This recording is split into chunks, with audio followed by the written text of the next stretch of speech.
Market की बात करते हैं अब और सबसे इम्पोर्टेंट तो वही है इस समय कि मार्केट में क्या चल रहा है। ठीक है, देखिए आशीष, एक चीज़ मैं कहूँगा, मार्केट कुछ तो जानता है क्योंकि इस करेक्शन को, जिस तरीके से ये करेक्शन हुई है, उसको आप क्लियरली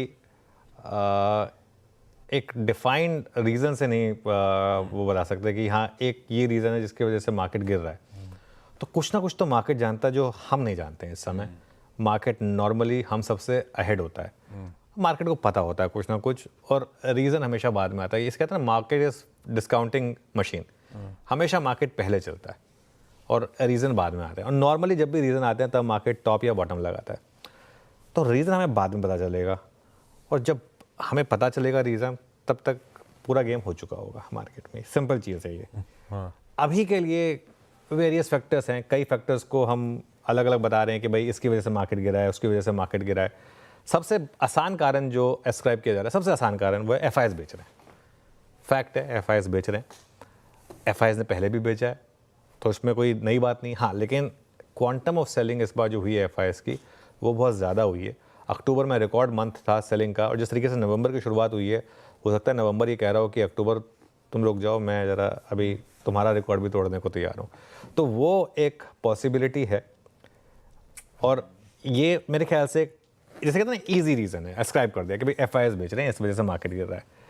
ये सारे के सारे देखिए, एक होता है ट्रिगर, और एक होता है कि बेसिक रूट क्या है।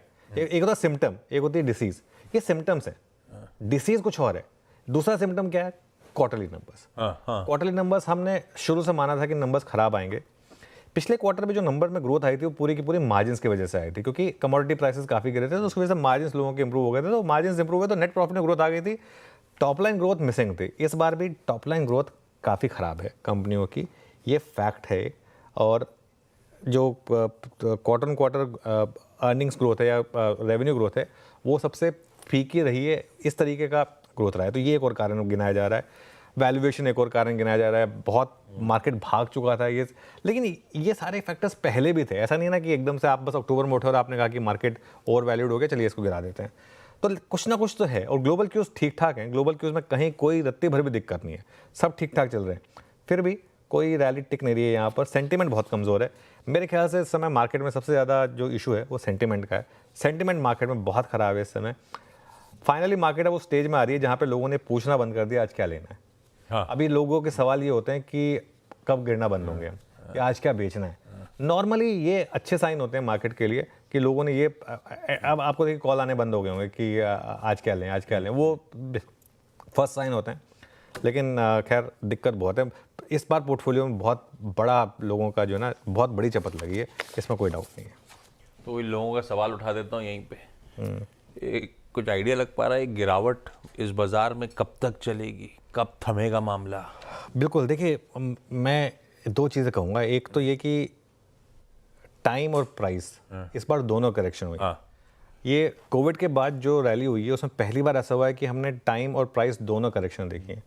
वरना अब तक जितने भी करेक्शन होती थी, या तो मार्केट टाइम वाइज कंसोलिडेट करता था, प्राइस नहीं गिरता था, या मार्केट खटाक से गिरता था और उसके बाद मार्केट रैली कर जाता था। उसका सबसे बड़ा एग्जांपल था इलेक्शन के बाद का जो वर्डिक्ट आया था। मार्केट एक बार गिरा, फटाफट आ गया। या फिर जो वो हिंडनबर्ग की रिपोर्ट आई थी अदानी पर बजट के टाइम पे, मार्केट 3-4 दिन गिरा, उसके बाद मार्केट एकदम से अचानक भाग गया। इससे पहले 2 साल पहले अक्टूबर में एक बार मार्केट एक महीने के फेज़ में आया था, जिसमें थोड़ी सी प्रॉब्लम आई थी मार्केट को। लेकिन उसके अलावा मार्केट में फेजेस नहीं आए इस तरीके की, मार्केट इस तरह गिराओ। अब पहले तो लेवल की बात करते हैं। पहला पड़ाव 23,450, 23,456 के आसपास का जो 200 डे मूविंग एवरेज है, यहाँ से करीब 550 पॉइंट दूर।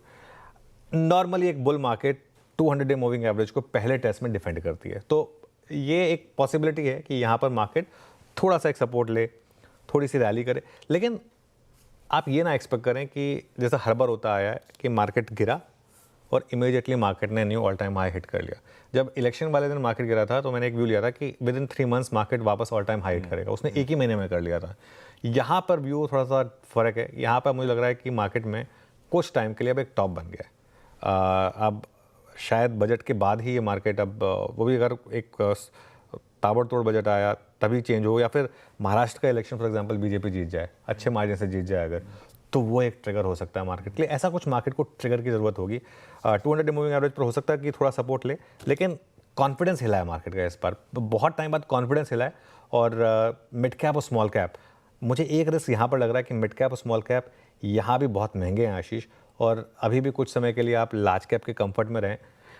देखिए, जस्ट बिकॉज टॉप से स्टॉक कितना गिरे हैं ये कोई बैरोमीटर नहीं होता है। काफ़ी मिड कैप और स्मॉल कैप यहाँ से भी 40 से 60% गिर सकते हैं। रैली इतनी ज़बरदस्त हुई, अगर कोई स्टॉक्स 2 साल में 15 से 20 गुना भागे हैं, तो अगर वो आधे भी हो जाएं तब भी 2 साल में उनका मूव फिर भी 8-9 गुना का रहेगा, ठीक है ना। तो ऐसे कई स्टॉक्स हैं जो मुझे लग रहा है कि यहाँ से भी 40 से 50% तक गिर सकते हैं, तो केयरफुल रहें, इस चीज़ का ध्यान रखें।